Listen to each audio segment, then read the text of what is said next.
Kananelo, good morning. Good morning. How are I'm you? fantastic. How are you doing? Thank you so much for joining us this morning, firstly. Thank you so much for having me. I'm doing absolutely great. All right, so I want you to first of all tell us a little bit about yourself. How did you get into hosting events and being a social media influencer?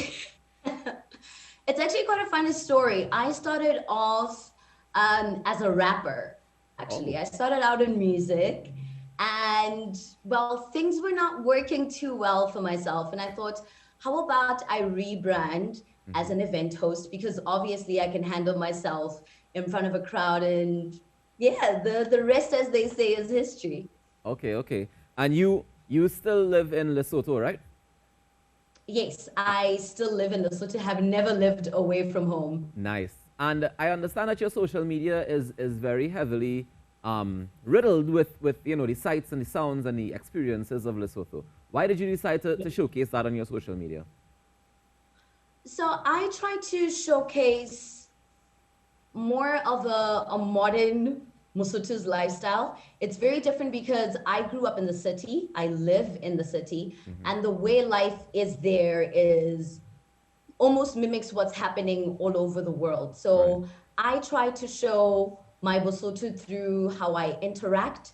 It's a very big part of who we are to be polite, to be genuine, and to be very forthcoming. Like we're oversharers in nature. So that's how I show it. And I also do a lot of photo shoots. And a lot of the times I try to do my shoots in places with a lot of history, beautiful places that I feel like if anyone in the country or from somewhere else in the world definitely has to see when they're here. So that's how I tell my little story. Oh, and I think it's very effective because it has us here talking to you right now. So, can you tell me a little bit about some of that history of Lesotho? Because I think that a lot of it, it may not be always public information, and you might have some insight as somebody who grew up there.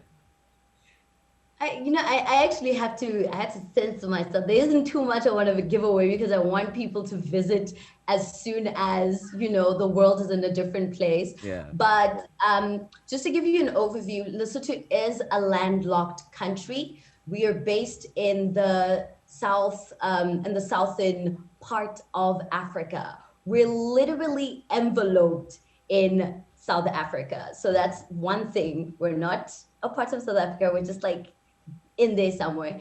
And we are a very beautiful country, very mountainous. We are known for our foothills, our beautiful, picturesque views, and of course, our rivers and big, beautiful diamonds. Yeah, big, beautiful diamonds, you say? Yes, Mm. yes. When you come here, there's quite a lot of activity centered around those beautiful things about us. Oftentimes when we hear people talk about diamonds from Africa, we hear some pretty scary stories. Is it like that in Lesotho, or is it a proper industry where everybody benefits, even the hardest workers on the ground? We do have a mining industry, Mm-hmm. and it's a very established industry. But like with every industry, there is so much more that could be done in order for the natural resources to end up benefiting the people of that region. So there's plenty of room for growth, but so far, it's assisted in creating employment and, of course, putting us at the forefront of just having diamonds and being able to export on a global market. But plenty of room to grow and do better. Nice. Well, as you're a young person on social media and about in and about Lesotho, how has the pandemic affected life in Lesotho? I can't help but get a little emotional when you talk about that because it has set us back quite a bit. Mm. Lesotho, Lesotho was, I think we're in a point right now where we've been trying to get on our feet, and the pandemic meant no work. Mm. Entrepreneurs were stuck at home. People were not able to produce, to sell, to perform, to tour. So we've been struck by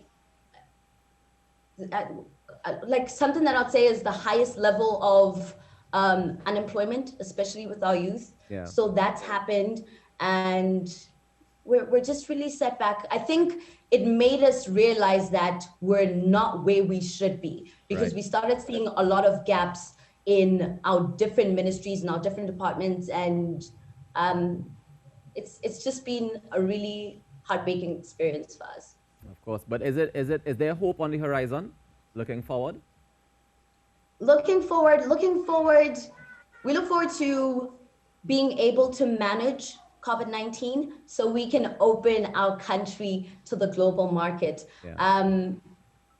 I believe that Lesotho has a very rich and unknown history. We are known, but there's still so much to discover and so much to learn. And I think that's something that we want the rest of the world to know, that once we figured out what is what regarding COVID-19, Basotho are eager to host the world and for people to just experience what we offer.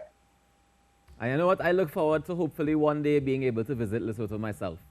I want to thank you Just so like much. I look forward to one day visiting you guys. You know what? We should do an exchange program. We should figure it out. Oh my God, that would be so awesome. We have to figure it out. That would be so awesome. I want to thank you very much for joining us this morning, Kananelo. And Thank you all the for best having me. going forward. And I hope you guys are able to get it managed, just like the rest of the world is trying to figure it out as well, you know? Of course. All right, take care. Of Enjoy the course. rest Thank of your you day. so much.